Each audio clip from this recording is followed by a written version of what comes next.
Hello बच्चों, कैसे हैं आप सभी? मुझे आशा है कि आप सभी अच्छे और खुश होंगे। चलिए आज हम पढ़ते हैं पाठ 13 केकई के वरदान। उससे पहले पढ़ते हैं पाठ परिचय।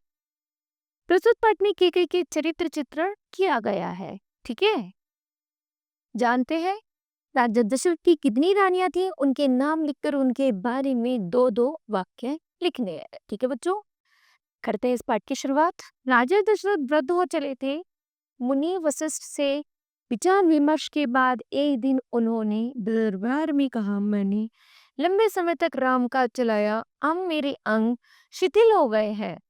मैं वृद्ध हो चला हूँ। मैं चाहता हूँ कि यह कार्यभार राम को सौंप दिया जाए।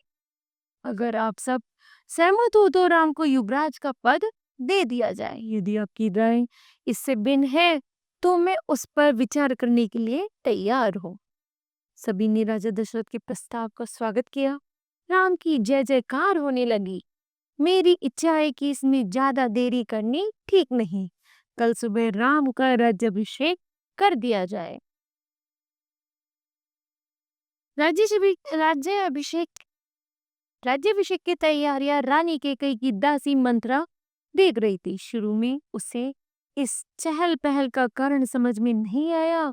उसने इस अन्य अनुष्ठान समझा, लेकिन उसने ऐसी सजावट अन्य अनुष्ठानों में भी नहीं देखी थी। उसने जब रानी कौशल्य की दासी से पूछा तो उसे राम के राज्याभिषेक का पता चला। यह उत्सव उसी के लिए है। मंत्रा जल भून गई। वह क्रोध से केकई के पास गई।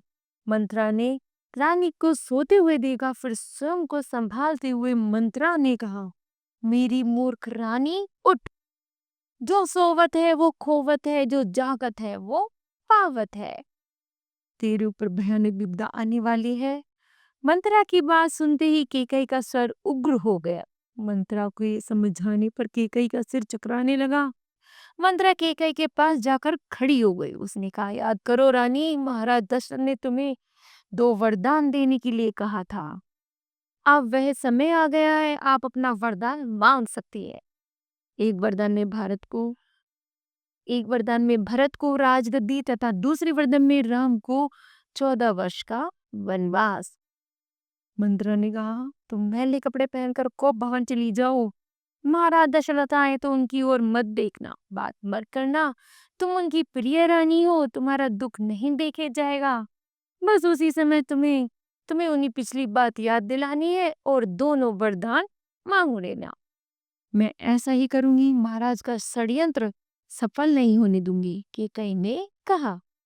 रानी केकई को भवन में चली गई। मंत्रा निवास से निकल गई। दिन भर की गहमा गहमी के बाद महाराज दशरथ को रानियों की याद आई। राजा दशरथ यह शुभ समाचार सुनाने सबसे पहले केकई की कक्ष की ओर मुड़े। केकई वहां नहीं थी। प्रतिहारों से पूछा तो पता चला कि वे कोप भवन में है। दशरथ को चिंता हुई। वे कोप भवन की ओर चल दिए। वहां का दृश्य देखकर राजा दशरथ हैरान हो गए। केकई जमीन पर लेटी थी। बाल बिखरे पड़े थे, कपड़े मैले थे।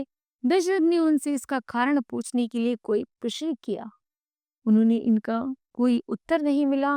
केकई रोती रही। राजा दशरथ ने भूमि पर बैठकर उसे मनाने का बहुत प्रयास किया। उत्तर उन्हें फिर भी नहीं मिला। केकई ने अंत में कहा, हाँ मैं बीमार हूँ, लेकिन मैं अपनी बीमारी के संबंध में आपको बताऊंगी, लेकिन उससे पहले जो मैं आपसे मांगूंगी उसे पूरा करोगे? राजा ने तत्काल हामी भरते। राजा दशरथ ने कहा, मैं राम की सौगंध खाकर कहता हूँ, तुम्हारी हर इच्छा पूरी करूंगा।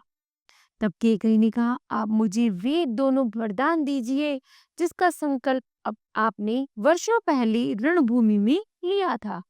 राजा दशरथ ने हामी भरी। केकई ने अब राजा दशरथ से वरदान मांगे, कल सुबह राज्य अभिषेक भरत का हो, राम का नहीं। इस पर दशरथ पर वज्रपात सा हुआ।